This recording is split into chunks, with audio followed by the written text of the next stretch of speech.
All right, let's make sure that everything is good and ready to go.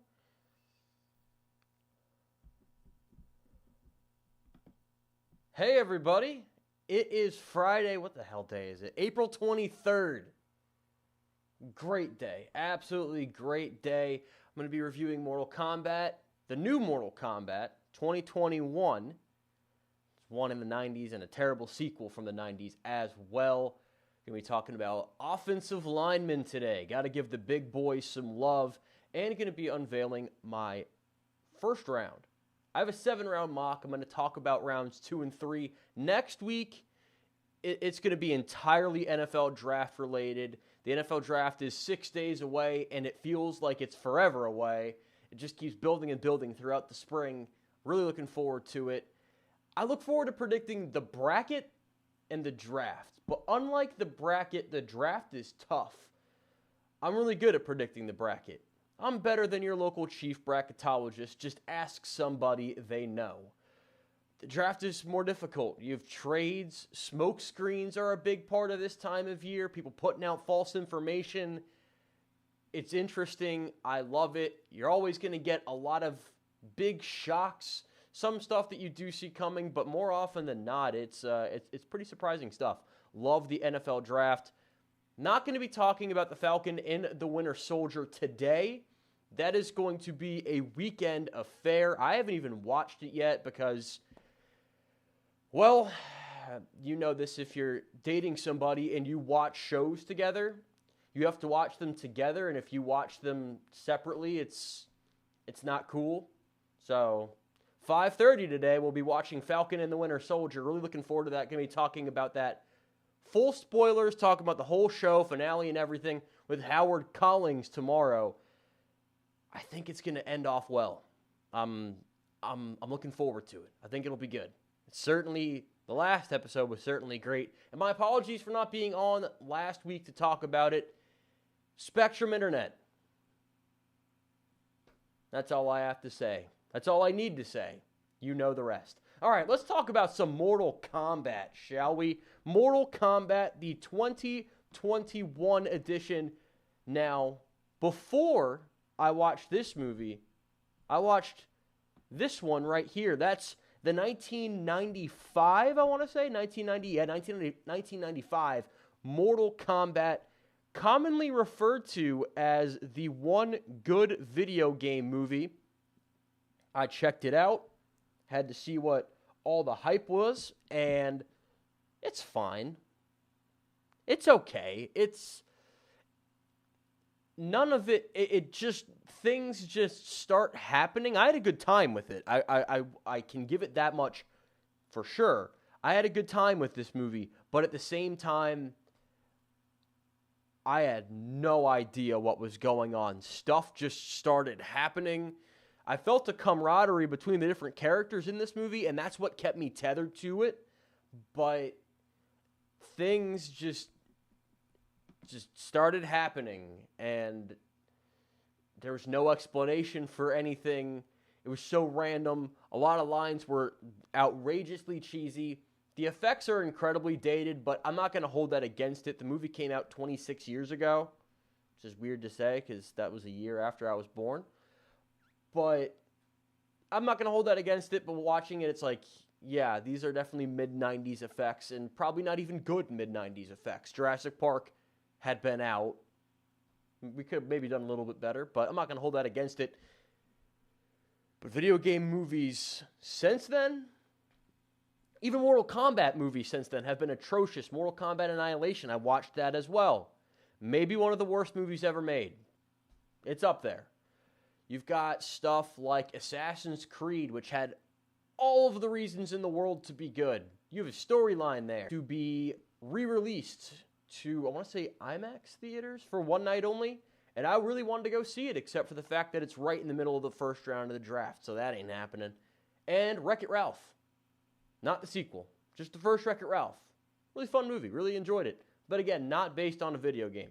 So, we have Mortal Kombat 2021. It's been hyped up. It's been delayed a little bit, kind of like everything has. You can see it on HBO Max. or in theaters. It'll be on HBO Max for the next month. And I have to say right now, I think this is just what Mortal Kombat is. I watched the last one, and I was like, things just kind of happened. There was no connection to, why people were fighting. It's just we have this tournament, and we're fighting now, and that's just what Mortal Kombat is, I guess. I've never played the game, so I might be missing a lot. I liked this movie. I wanted to really like this movie. I knew I wasn't going to love it. I knew the plot wasn't going to, tear at my heartstrings. But I liked this movie, I think. I still can't quite make up my mind. I just watched it on HBO Max this morning, and I could see some people getting bored, especially in the middle. Let me give a big disclaimer here. By the way, this is all non-spoiler, but the most spoilerish thing is probably what I'm about to say, but if you want to see this movie, you probably need to know this.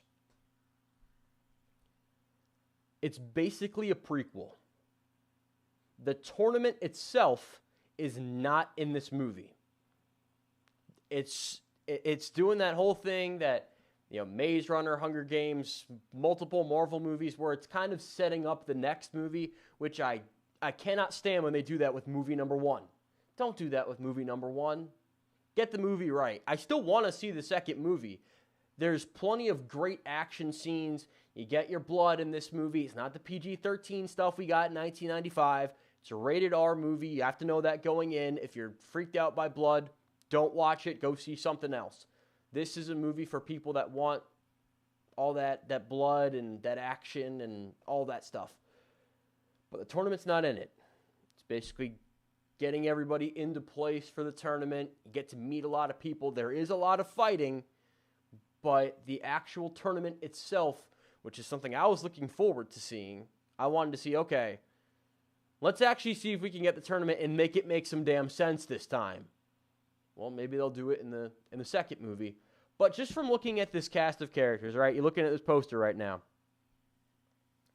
And what's really weird to me is the main character isn't even in the damn poster. The most interesting character isn't even in the damn poster. And those two characters aren't even the same person. The main person we follow is this character named Cole Young, who's just a guy. I don't want to give anything away, but he's a guy. He's a fighter. And he has this birthmark on him that I guess means that he's part of Mortal Kombat now. He has to go to the tournament, and he's been discovered, and Sub-Zero is looking for him. But he's kind of boring. He has this sister that looks like she's maybe 4 years younger than him. Or rather, not sister, kid. I forgive me for misspeaking there, because I went through the entire movie thinking that's his sister, and then somebody goes, "Cute daughter you got there." And I'm like, what the hell?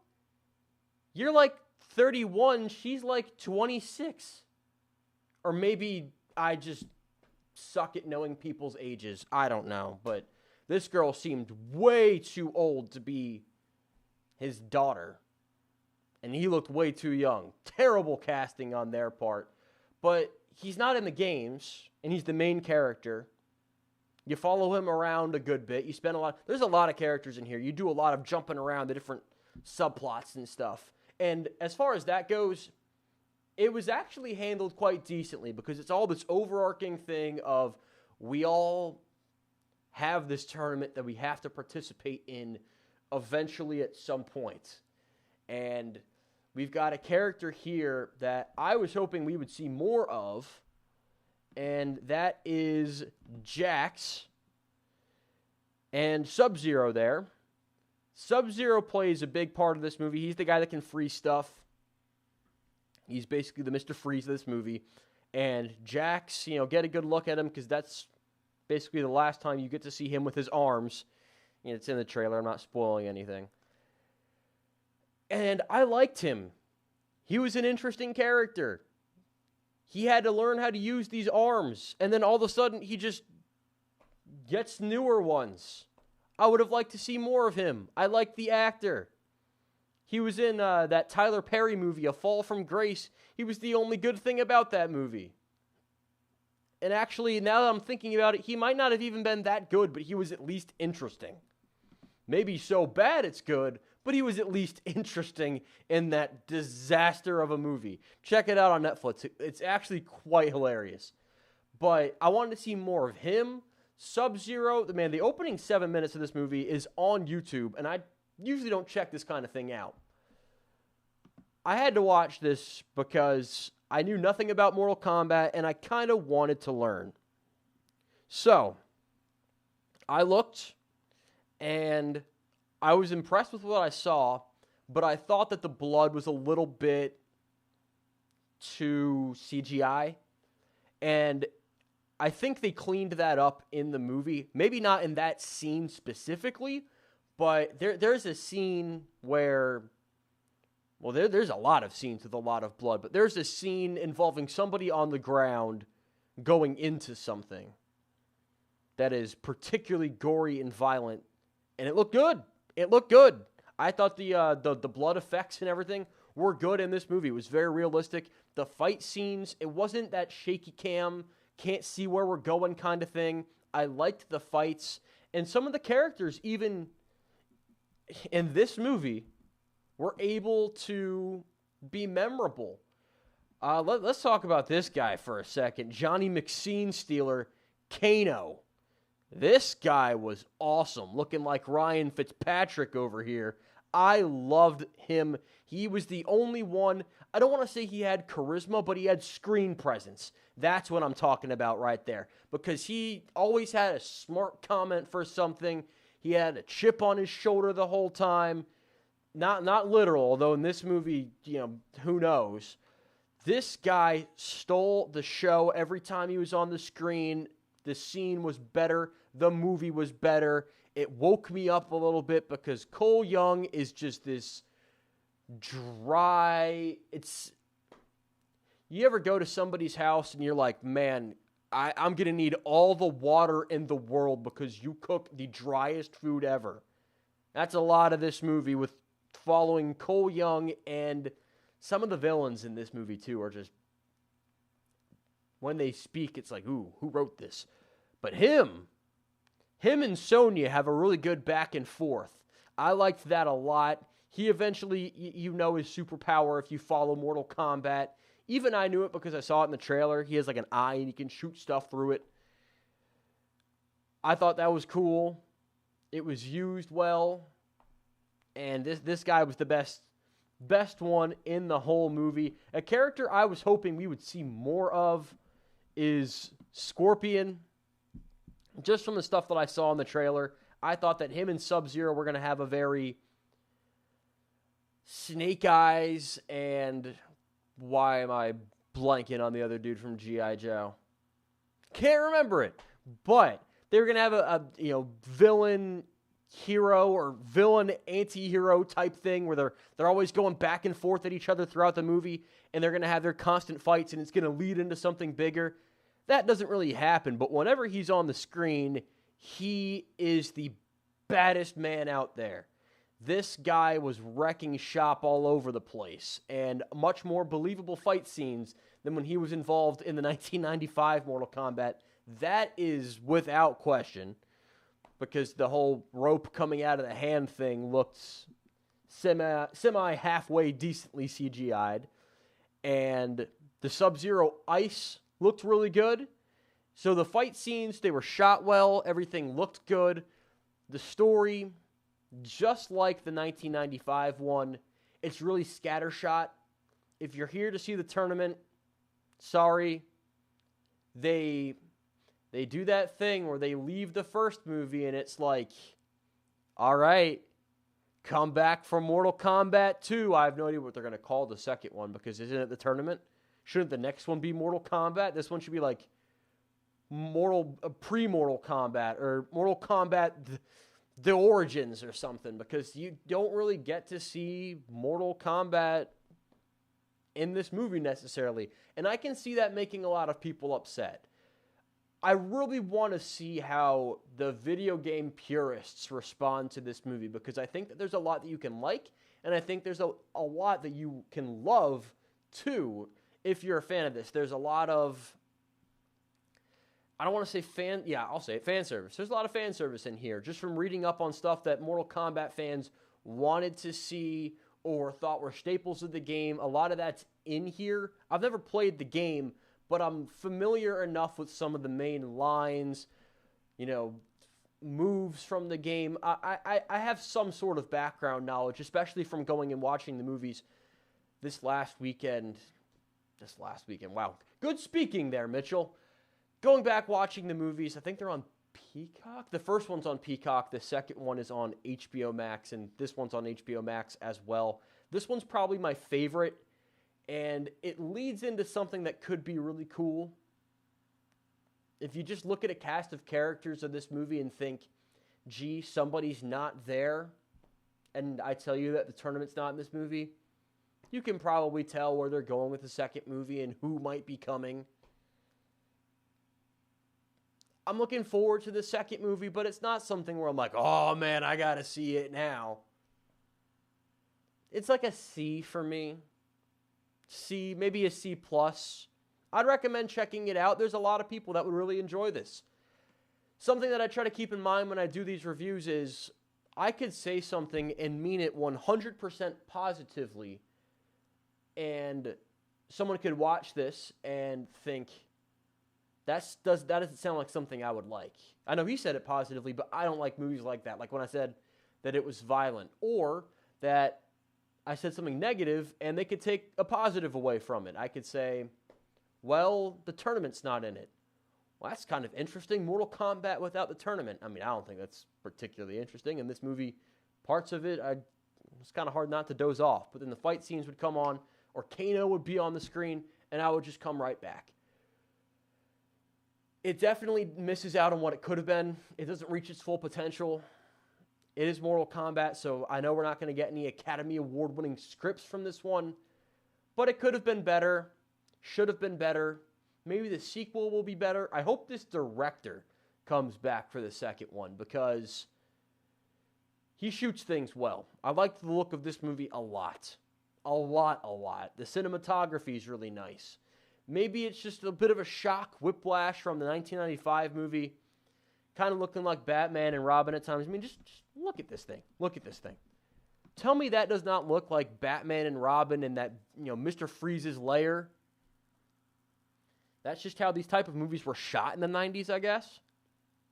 But I was definitely a bigger fan of this cinematography in this movie as opposed to 90s and other video game movies like it. Assassin's Creed, everything just had this really, it had this look to it like it was being shot through dirty toilet water.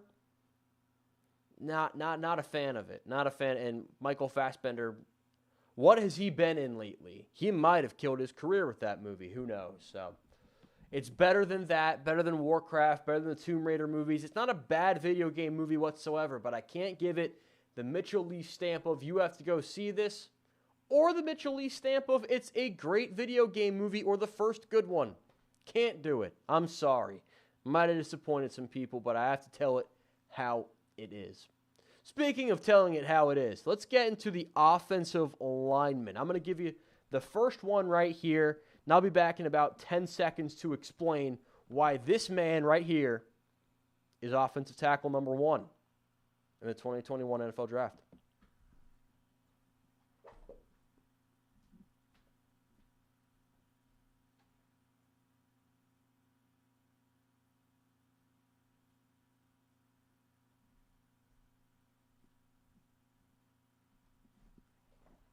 All right.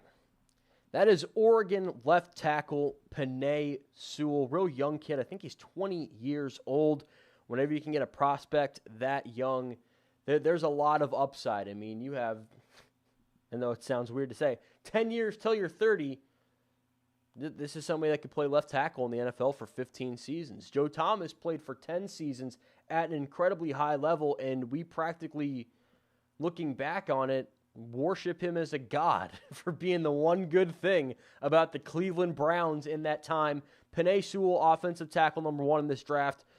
You'll see where I have him going in this next segment where I go through my mock draft. He is an incredible run blocker who has a ton of upside in the pass game as well and is going to continue to improve. My offensive tackle number 2, this man right here, Rashawn Slater from Northwestern. Turn on the tape of him and Chase Young. He can handle elite-level edge rushers. I don't want to say with ease, but he makes it look easy. Definitely offensive tackle number 2. Then you have the next 2 guys. These 2, Sewell and Slater, I think are top 10 draft picks. They might not go top 10, but if I was to make a big board, and I am, it's coming next week, they would be in the top 10. Offensive tackle number 3, personally for me, it's not Christian Darrisaw, rather, it's Tevin Jenkins. I saw somebody, won't say any names, bring out an asinine take that Tevin Jenkins won't succeed on the next level because Oklahoma State doesn't run the football. They had Chuba Hubbard. Yes, they did run the football. If you don't think an Oklahoma State offensive lineman can be successful, Russell Okung is still in the league. He was drafted in 2010. All right, offensive tackle number 4, Christian Darrisaw. This guy, technically, damn near perfect. I'd like to see him get a little bit meaner, though. That's where Tevin Jenkins has a little bit of an edge. I think Tevin Jenkins could be more of a pancake punisher on the next level, whereas Darrisaw, very technically refined, I'd like to see him get a little bit meaner. Offensive tackle number 5. Now here we have a bit of a log jam. So I'm just going to go through these guys, and they might not be drafted in this order. In fact, I expect Darrisaw to get picked before Jenkins. Number 5, I have Alex Leatherwood. He was on a stacked offensive line at Alabama, and he still managed to stand out. He worked out on the other side of Jedrick Wills last year. How anybody got pressure on Mac Jones or Tua? Well, they usually didn't because of the guys in this offensive line. Alex Leatherwood working the blind side for Mac Jones, who had a lot of clean pockets to throw from last year. Speaking of clean pockets, you know who else had a lot of them? That would be the first overall pick, Trevor Lawrence. My offensive tackle number 6 is Jackson Carman. I expect him to go mid-round 3. However, if he went late round 1, I would not object to it whatsoever. I think he has the size to be able to produce on the next level and can put people on their ass.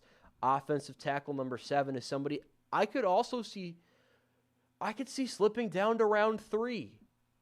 These guys, there's a lot of range on where they could get picked. I think he's going to be working primarily on the right side, though, and that's Jalen Mayfield out of Michigan.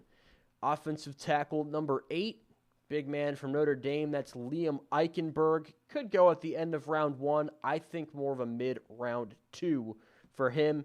Number 9, I keep hoping that he goes to the Colts. I think he'd be a good fit for them, go into that left tackle spot that Anthony Costanzo left behind, and that is Samuel Cosmi.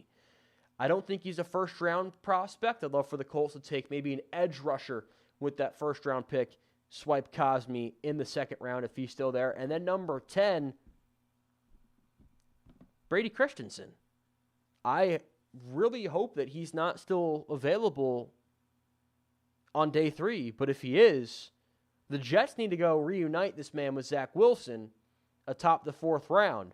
Brady Christensen, you watch Zach Wilson game film, and you just can't help but be astounded by how well Brady Christensen is protecting on that offensive line. This man is a top 10 offensive tackle, and I'm tired of seeing him get disrespected as if he is not. All right, let's take a look at the interior offensive lineman.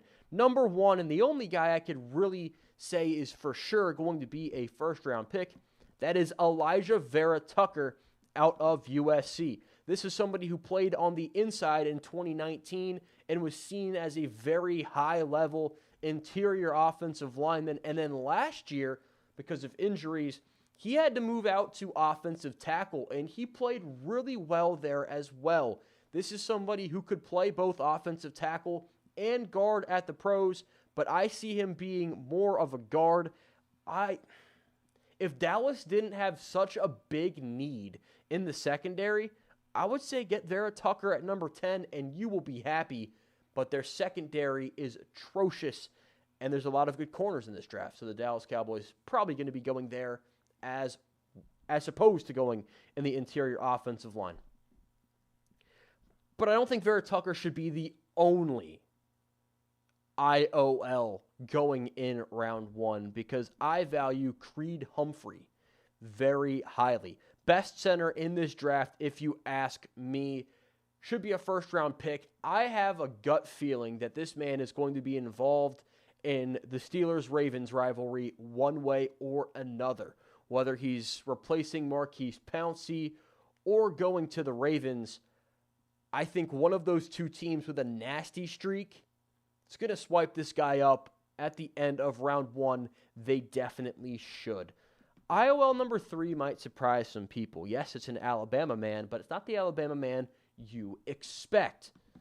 Deonte Brown. This guy weighed, I want to say, 365 pounds at one point last year, but you couldn't tell it by how he moved. He's also dropped about 20 pounds to get more in shape for the NFL. He moves incredibly well, puts people on their ass. I want the Jets to take this man in round 3, put him right next to Mekhi Becton. What could you possibly do? What could you possibly do? He's just bigger than everybody. He moves so well. He's got good hands. Love this guy. I think he's going to be, wherever he gets picked, he's going to be a value pick. Number 4. Let's go to this man, Landon Dickerson, who might go round 1. He might be the center that goes a little bit higher than Creed Humphrey. Let me tell you why I have him at number 4 as opposed to a little bit higher. You know, Creed Humphrey is somebody that people like, but Dickerson is higher on most draft boards. This man has had four career-ending injuries. Not career-ending injuries. That you only get one of those. Season-ending injuries. He's had 2 season-ending ankle injuries and 2 season-ending ACL injuries. His tape is incredible, but I could see some teams not even having him on their draft board because of the injury concerns. 4 injuries that ended a season before you ever get to the NFL. He's a high-character guy in the locker room, and his tape is incredible. This is going to be one of the more fascinating guys to look at in the NFL draft. Does he go really high because his tape is really good? And he is a very high-character guy, someone you want in the locker room. He's going to be a leader on the offensive line when healthy for sure. But the injuries might scare some teams off. Does he slide down a good bit? Does he move up? Wide range for Landon Dickerson here. I hope he can stay healthy because if he does, he's going to be a good one. Number 5, the man from Ohio State, Wyatt Davis. He's been slipping down draft boards a little bit. He had an injury in the national championship game. Had a good, not great season this last year. I would still love my Jets to... They need a guard. So whether it's Davis or whether it's Brown, good. This is going to be a good get for somebody on day 2. That's for sure. Number 6, Trey Smith out of Tennessee. I think he's going round 2, guys. I've seen him on different mock drafts in round 4, round 5. Nuh-uh. He's going round 2. Some offensive line coach is going to be pounding the table for Trey Smith. And if he won't, then I will. Then I got Ben Cleveland at number 7. Somebody I think will go towards the end of round 3. Maybe not somebody that's going to start day 1, but he could be a rotational guy that steals a spot. Number 8, Quinn Miners from Wisconsin, Whitewater. He was the talk of the Senior Bowl. Nasty streak. He could be in the Steelers-Ravens rivalry as well because he fits in with the culture really well. He's going to be a center that just comes up, hits you in the mouth, sets the tone each and every play. Doesn't matter what level of game you were playing at. This guy brought the physicality each and every day. Number 9, Josh Myers. I think he's a center that's going to go atop atop day 3. I don't think he's going to be a first or second day pick, but again, another one that I could see being a real steal come day 3. And speaking of that, I'm a lot higher on this center than most people too. That's Drew Dalman from Stanford. He's another Christian Darrisaw type. You watch him play, and technically he's got everything down. He might be a little bit undersized for the center position, but I think he'll be all right. If you hear a lot of guys that are 5th, 6th round centers and are there for 10 plus years, I think Drew Dalman could end up being the 2021 version of that kind of guy. All right, so that's the offensive lineman in this draft. I think that it's a deep class. I like that you have first-round prospects across the board. You have tackles. You're always going to have tackles that are going to go round 1. Tackle is such a position of need, and most often you get prospects that can fill that atop the draft. But interior offensive linemen, some years it's great. Other years it really, really suffers. You don't get your first one till like late in round 2. This year, thankfully, not one of those, because Creed Humphrey should be a round 1 pick. Elijah Vera-Tucker, I would be stunned silly if he's not. All right, let's take a look at the mock draft. We all know where this is starting. We all know where this is going. They've made donations to him, and he's donated back to the Jacksonville area. There's no way he's not going number 1. We knew whoever was going to be the number 1 overall team picking should have been the Jets. They were the worst team, but whatever. Was going to get Trevor Lawrence. We'll see how it goes in Jacksonville. I think a lot of that has to come down to, is Urban Meyer an NFL fit? What kind of offense are they going to run? What do they surround him with? We'll see what happens. Number 2. It's another one that's pretty much set in stone. Zach Wilson is getting calls and calling Chad Pennington, Mark Sanchez, and Josh McCown to talk about the New York area, how to deal with the media, the market, all that kind of thing. That wouldn't be happening if there wasn't some sort of an idea. Joe Douglas has kind of already hinted at it, like, Steve Young's really clued into the BYU community, when Steve Young said it was a done deal. Zach Wilson's going number 2. I heard somebody say they weren't convinced. Be convinced, he's going to the Jets. The draft really begins at number 3. And I hate to say it, that's not a flattering picture of Mac Jones. But you know what? You win a national championship, you can make all the stupid faces you want to. And when you're going number 3 in the draft, you can be damn happy. Mac Jones, also known as Jimmy G 2.0, in my personal opinion, I think that's his ceiling. I don't think he should be the 3rd overall pick, but I think this is where the Niners go.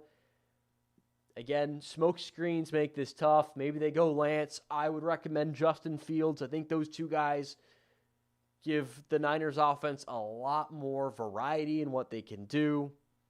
But the Niners go with the Alabama signal caller. Atlanta Falcons now. This is a tough one for me. I felt like the Niners were going to go Jones, but the Falcons could go Pitts. They could go Lance. I think it's going to be Trey Lance. Let me tell you why. Arthur Smith's a new head coach. The Falcons haven't had a winning season in 3 years. And while Matt Ryan isn't really the reason why, I would say he hasn't had a ground game in a while. His offensive line has been shaky sometimes, and the defense has been ass. They have the 4th overall pick, and you're not going to take defense at 4th overall in this particular draft. You don't want to trade down. I get that. Maybe give Ryan one more season, let Lance sit behind him the next year. You can still get value from Matt Ryan. Arthur Smith wants to have his guy. Let Arthur Smith get his guy, and I think there's a lot that he can do with Trey Lance. Number 5, I don't recommend this, but this is what I think the Bengals are going to do. Jamar Chase. I've heard arguments all week about why the Bengals should be taking Penei Sewell over Jamar Chase, and I 100% agree. I 100% agree. I think the Bengals, if they go offensive tackle at 5, they're going to go receiver in the 2nd round. If they go receiver, they're going to go offensive tackle in the second round. And there's good options at both positions in round 2. Burrow and Chase, no matter how you decide to say protect him, that's the number one priority. Burrow and Chase have a great history. And Chase is my number one receiver in this draft class. I think he has a sky-high upside. And they're going to make big things happen if they draft him. I just hope they can protect Joe Burrow and keep him healthy, because those new uniforms look nice. They would look a lot nicer if they can keep them clean. Now, number 6. I didn't include any trades in this draft because that opens up a Pandora's box I'm not ready to open. I have the Dolphins going Kyle Pitts. Again, not the pick I would make. If I was them in this spot, I would take DeVonta Smith. Or trade back. And I've heard the Dolphins are looking at a trade back. Trade back again. They were in the 3 spot about a month ago. They move out. San Francisco gets up. And then they make another move at Philadelphia. They've been moving all over the damn place. If I'm the Niners, or rather if I'm the Patriots or the Broncos, I'm on the phone with the Dolphins all week. And I can see a deal being done a lot easier with the Broncos and with the Patriots, because divisions and all that, to try to get a quarterback. Because one of those guys is going to fall out of the top 4, maybe 2 of them. Go out there and get the one that you want. Plain and simple as that. The Dolphins get Kyle Pitts. Kyle Pitts is a tight end, but he can play on the outside. Put him wherever you want. Gesicki and Pitts can be on the field at the same time, and it would be hard to stop. With Will Fuller out there, the speed he has, Gesicki, Pitts, Tua's going to have some options if they stay put, but I could see them moving out of this spot as well. Another team I could see moving out is the Detroit Lions, because they have a need at basically every position. They might have the worst, they do have the worst roster in the NFL right now. And I think they help that by making sure that Rashad Perriman isn't wide receiver number 1 next year. Wide receiver number 1 is going to be Jaylen Waddle out of Alabama. I think he goes before DeVonta Smith. They're both going to be fantastic players on the next level. I think Waddle gives them a burner downfield who can also be used multiple ways in that offense. There's a lot of needs. You got to start somewhere. Start with one of the most electrifying players in the draft. Give your offense some dimension. And here's a dream scenario if you've ever heard of one. The Panthers, Penei Sewell. Pound the table for Sewell or Rashawn Slater. I keep hearing Kyle Pitts. I don't think he'll be there at 8. But even if he is, I would go offensive tackle here. I get why you would go Pitts, though. A couple weeks ago, I said Freiermuth from Penn State will be available when they pick in the second round. I no longer think that's the case. So you go tight end at 8. You go offensive tackle in the second round. You might have a guy like Cosme or Leatherwood or Eichenberg on the board. Or maybe you can trade back in the first round if somebody like Tevin Jenkins drops. But with Pitts off the board, the decision gets easier. I've even heard some people say they could go quarterback. I'm not the biggest believer in Sam Darnold, but you just traded for him. Maybe don't give up on him immediately. I don't know. We'll see. We'll see what happens for the Panthers. I think they're going to take a quarterback at some point in the first 2 days. I just don't think it'll be day 1. Number 9, in my opinion, the winners of this draft if this happens, Denver Broncos, Justin Fields. It's become more of a certainty, in my opinion, that the Broncos are going to go quarterback in round 1. About a month, maybe a month and a half ago, I would have said Broncos, they might trade back because they actually have a pretty solid roster, especially with Garrett Bowles stepping up. The offensive tackle need isn't as pressing as it was in the past. Justin Fields coming in, he'll beat Drew Lock for the job. They might have to move up to 6 to get him. Either way, I think the Broncos come away with the big prize Ohio State quarterback under center. Number 10, Dallas Cowboys have to go secondary. I don't care if the Lord Incarnate himself is on the board and saying, hey, I'll play right tackle for the next 10 years. or left tackle, because Tyron Smith is getting old, you have to go secondary, man. And there's a lot of good corners. There's no reason to not go secondary. Patrick Surtain II isn't my cornerback 1, but he's my cornerback 2 for sure, and probably going to be the first corner off the board. Dallas secondary gets a lot better with Surtain just stepping into the room. Number 11. I keep hearing the Giants are going to go receiver with this pick. Maybe even go with a defensive lineman. Dave Gettleman just refuses to trade back. And I wouldn't trade back in this spot if I were him either.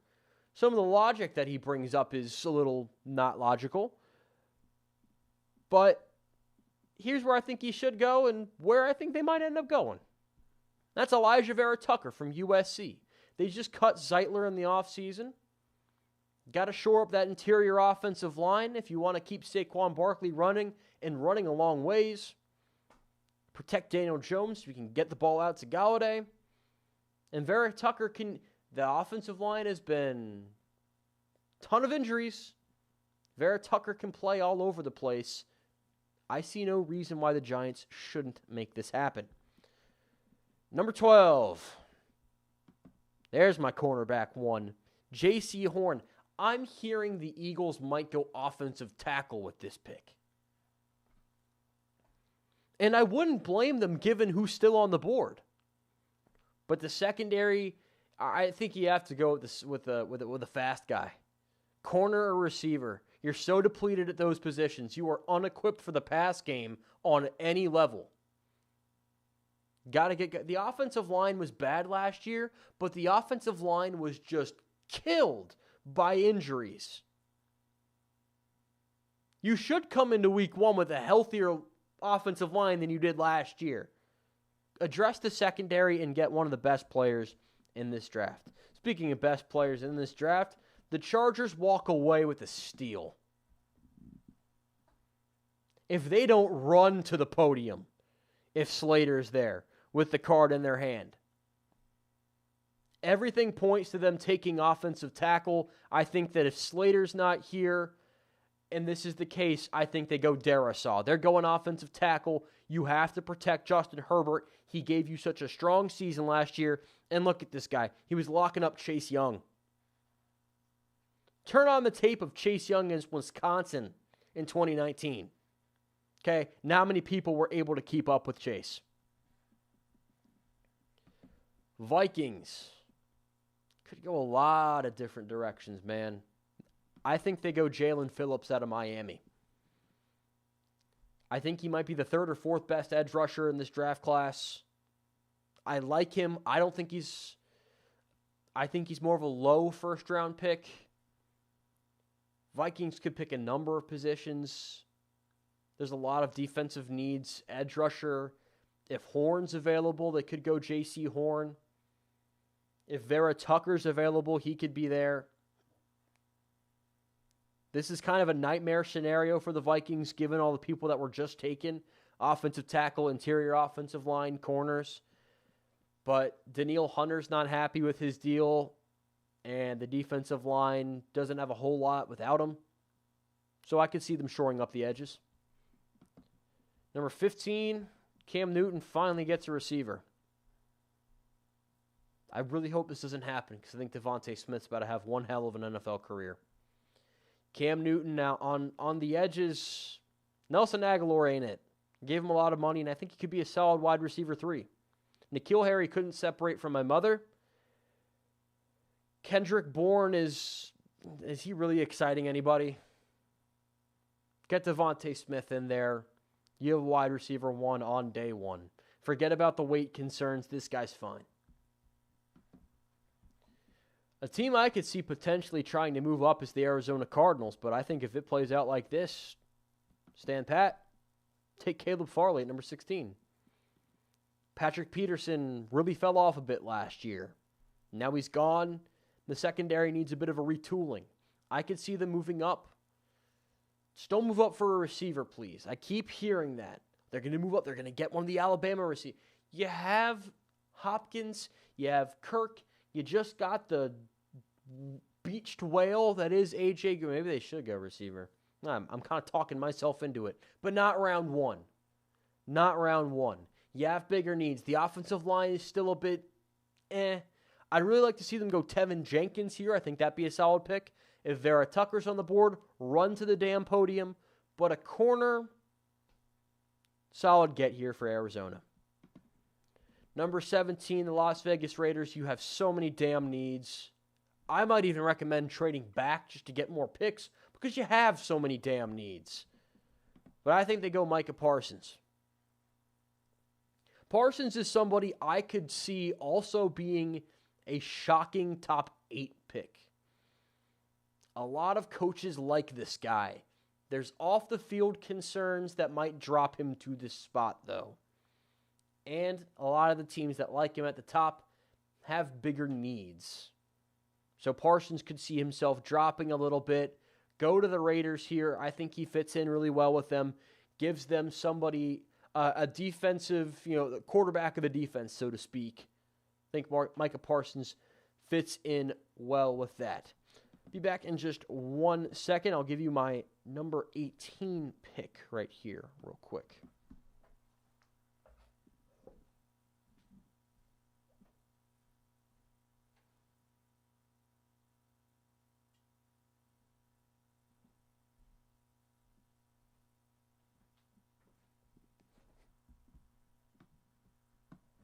All right, that is Jeremiah Owusu-Koramoak. I'm not nearly as high on this guy as I am a few of the other linebackers in this class, notably one that's coming later. The Dolphins, if Micah Parsons falls to this spot, they're running to the podium. Brian Flores reportedly loves Parsons and could move back to take him. If they trade with Denver, they could take Parsons at 9. Wouldn't shock me. But they need help in the front 7 regardless. And Jeremiah Owusu-Koramoak could kind of kill 2 birds with 1 stone because they also have a bit of a safety need. And Owusu-Koramoak could fill that Jamal Adams type role. He's a bit of a bigger guy, and he's better in coverage too. Then again, so is my grandmother. Jeremiah Owusu-Koramoak, There's a version of this player that I like a little bit better. Definitely bigger and fills a little bit more of another niche. But Jeremiah Owusu-Koramoak is somebody that I hope he goes somewhere with a creative defensive coordinator who doesn't just line him up at linebacker and keep him in the same spot. I'm sure, have him press a guy at corner.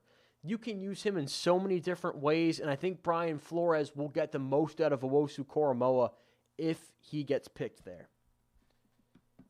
Number 19. Tean-Christian Darrisaw to the Washington football team. I'm not the most confident about this pick. This is the one that I would make the most. Don't sleep on Washington moving up to get into that quarterback sweepstakes. I think it's more likely they take a Mond, a Trask, or a Mills on day 2. Offensive tackle is a big need for this team. Whether it's Darrisaw or whether it's Jenkins, they need somebody to help shore up that offensive line. I could see Trayvon Moehrig from TCU also being in this spot, though. Number 20, I almost had to make this pick by dartboard. I have no clue what the Bears are going to do, but I have them going with Kadarius Toney from Florida. Get Andy Dalton.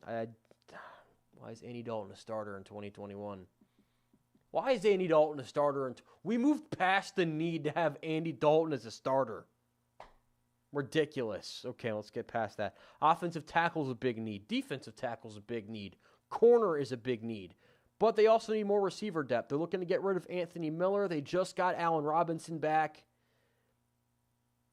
They need depth at receiver, and Kadarius Toney gives some more dimension to that offense. He's somebody that can be used a la a Tyreek Hill, and I think Matt Nagy could get really creative with this guy. I think he sees a lot of potential in being able to use somebody like Kadarius Toney in multiple ways.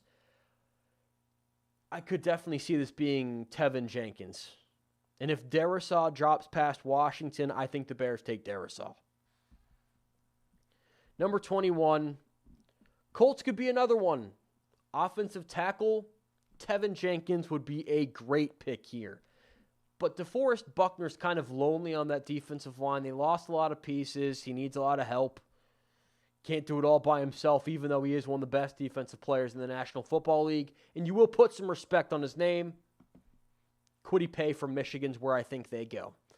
I'm not as high on him as a lot of others. I don't think he's a top 5 edge rusher, but I think defensive coordinators love his mean streak. He's going to go first round. Number 22. Talk about a team with a lot of needs. Titans going Rashad Bateman. I don't think I've ever seen a playoff team coming off a playoff season that wasn't like one of those 7-9, but we won the division type years, that had more needs than the Tennessee Titans. The right side of their offensive line is depleted. Thanks Isaiah Wilson. Complete waste of a first-round pick last year. Anything beyond A.J. Brown at receiver is a joke. They lost Jonnu Smith. They need the tight end. Their front seven is okay, but definitely needs some work in the trenches, and they gave way too much money to Bud Dupree, and their secondary, apart from Kevin Byard, is questionable. I think they start by giving Ryan Tannehill another receiving option. And I think Rashad Bateman, A.J. Brown, that's one hell of a 1-2 punch. Talk about a team running to the podium. If Greg Newsome II's there at number 23, I think the Jets pounce. There's a lot of talk of them maybe going with an offensive tackle in this spot, maybe a running back. But I think if one of those top four corners is available, whether it's Surtain is not going to be available. But if Horn, Farley, Newsome, that's the pick. Lock it in. Jets could also trade up to get Horn. I hope they don't. As much as I like J.C. Horn, I would like for them to keep the amount of picks they do. There's a lot of needs. You're not going to fill them all with one pick. Number 24, don't say I didn't tell you. Creed Humphrey going to the Pittsburgh Steelers. I think this pick is either going to be Humphrey or Dickerson. Everyone's talking about Najee Harris. I really hope it's not the pick. And I love Najee Harris. But you fix the run game by fixing the offensive line. Replace Marquise Pouncey. Replace one 10-year center with your next 10-year center. Number 25, I have Trayvon Moehrig out of TCU. I think personally he's a top 15 prospect. Love this guy. Think he could drop. Safety is kind of it's not a big need for a lot of the teams in the teens, or at least not the biggest. This could be Pat Freiermuth as well. Apparently Jacksonville loves him and wants Trevor Lawrence to have wants him to have that tight end ready and available. But I think they see Freiermuth being on the board at 33. They go ahead and snatch up the TCU safety at 25. Number 26, and this is a player that I love. This is a fit. I would love wherever he goes. Fit him wherever. Zaven Collins to the Browns. This man is just a game breaker. And you put him and Myles Garrett on the same defense. Guys. And the fact that this guy is dropping means he's probably going to be on a defense with other really solid defenders. He might end up being Defensive Player of the Year. In fact, if he goes to the Browns, that's probably who I'm putting my money on. He could end up going number 27 to the Ravens, but I think the Ravens go more edge rusher here. It could be receiver. I would like to see them go receiver, and I think that if Tony or Bateman's available, that's where they'll go. Marshall could be the pick, maybe one of the Moores, Elijah or Rondale. But Ravens getting my number one edge rusher, Azeez Ojulari, wouldn't hurt either. This guy is just speed. He's going to get to your quarterback. He's going to work past whoever there is. He's going to be faster than you. he's going to get to your quarterback. I think the Ravens would love to have somebody like Azeez Ojulari coming off the edge. Number 28, the New Orleans Saints. I have them going Christian Barmore. Defensive front in this class is pretty weak.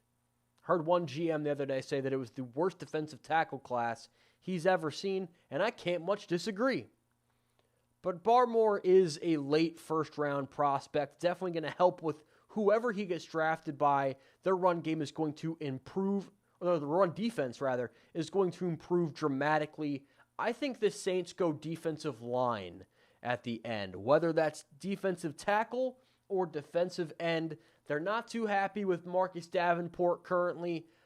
If I'm a Saints fan, at number 28, I'm hoping for two things. One of those corners drops. Would love for Farley or Newsome to go to the Saints. But I know he's not seen as a first-round prospect for many. But put Carlos Basham Jr. across from Cameron Jordan, it's going to be a problem. It's going to be a problem. Green Bay Packers, they re-signed Kevin King. So that makes me think one thing. They're going corner. They re-signed him out of necessity. They're going corner. Eric Stokes out of Georgia's the pick here. I'm hearing a lot of receiver. And Rondale Moore could be the guy. But I'd really like to see Jair Alexander get some help in that secondary, because the corner depth is lacking. Now, if they go corner in round 2, there's going to be options there. Whether it's Elijah Molden or Tyson Campbell, one of those guys might drop to them at the end of the second round, and that's a steal. So the Packers, I might recommend going with Rondale Moore in the first round, letting somebody fall to you in the second with the secondary. But I think Eric Stokes ends up being the pick. Too good to pass up there. He's very undervalued. Number 30. A lot of needs for the Buffalo Bills, but nothing pressing. It's more of helping things. The run game was bad last year, but it didn't take away from the offense as a whole. They need someone across from Tre'Davious White, but the secondary is still solid. The defensive line is where I would go with this pick, and I would love for Christian Barmore to fall to the Bills, give them that Marcel Darius they used to have. But I think Buffalo really wants to get that run game going, and I think they go Najee Harris at number 30. Damn, I really don't want to see Najee Harris running on the New York Jets for the next 6, 7, 8 years. Don't want to see it.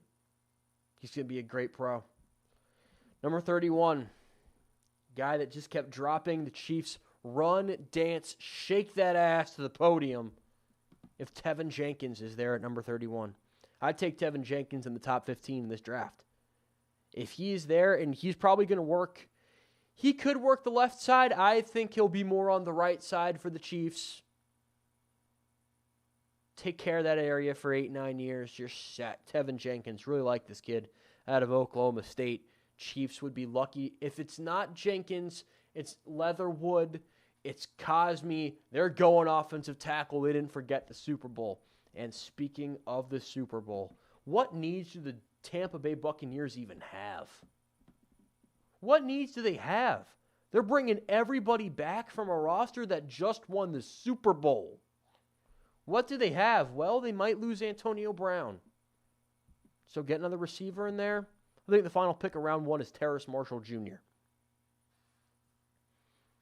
Terrace Marshall Jr. is wide receiver 4 for the Buccaneers. Because I think Scotty Miller's earned the right to be wide receiver 3. It's very dangerous for Tampa. They don't have a lot of needs. I thought for the longest time about them going running back because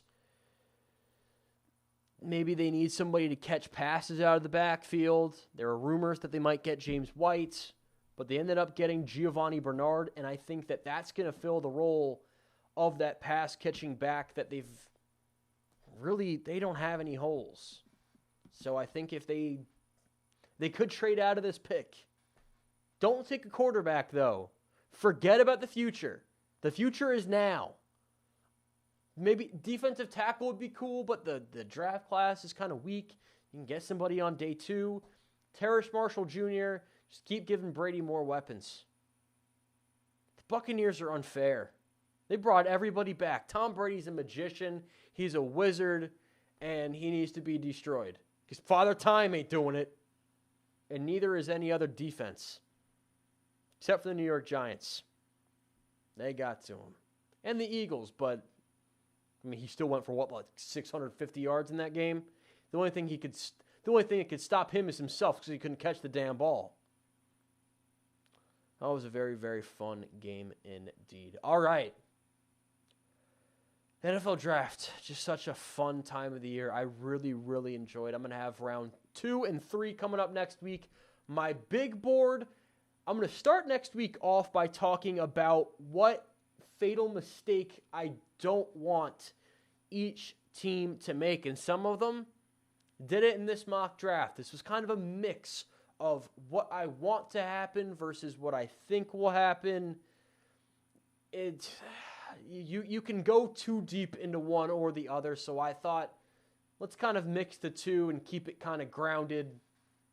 We'll see what happens with the drafts. It's unpredictable. It's unpredictable. Because you'll have one guy in the room just banging on the table for somebody. The owner, Dan Snyder, could come in and just say, no, we're taking Dwayne Haskins, and all the scouts want to vomit in the sink. Yeah, that's the NFL Draft. That's the NFL Draft. But this weekend, Falcon and Winter Soldier series review, spoilers and all, coming up with my good friend Howard Collins. That's coming up tomorrow. Thanks for joining me today. Have a great Friday. Check out Mortal Kombat if you're feeling into it. Definitely check out the Falcon and the Winter Soldier. I know I can't wait to